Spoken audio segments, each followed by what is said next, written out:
మాది ఐపోలవరం మండలం అండి. మా పాప 6th క్లాస్ చదువుకుంటుందండి.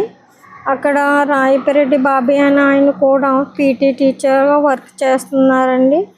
తరచూ దారిలో చాక్లెట్లు, బిస్కెట్లు ఇవన్నీ ఇచ్చేవారంటండి. ఒకసారి నాకు డౌట్ వచ్చి ఒకసారి ఇంటికి వచ్చేస్తే డౌట్ వచ్చి మా పాపని అడిగితే వివరాలన్నీ ముందు భయపడితే చెప్పలేదండి. ఏంటి ఎందుకు ఇస్తున్నారు ఇవన్నీ అడిగితే అప్పుడు ఇలా జరిగిందని చెప్పేసి లైంగికంగా నన్ను టార్చర్ పెట్టాడని చెప్పి బాధపడిందండి. అందుకని నా పాప బాధలో నాకు ఇక నేను తట్టుకోలేకపోయానండి. వెంటనే నేనైతే ఇలాగ అనుకున్నానండి, ఈ ఎదవని స్పాట్లో చంపేయాలి వెళ్ళి అన్నంత కసి నాలో పెరిగిపోయిందండి. కాకపోతే పెద్దవాళ్ళు ఉన్నారు కదా, మా అన్నయ్య వీళ్ళందరినీ ఆలోచించుకొని ఇలాగ చేసుకున్నానండి. నేను జరిగిన అన్యాయం ఇంకా వేరే పాపకి ఎవరికి జరగకూడదని, ఇటువంటి ఎదవలకి ఏ శిక్ష అయితే ఉన్నదో న్యాయవ్యాధులు అలాంటి శిక్ష వెయ్యాలని నేను కోరుకుంటున్నానండి.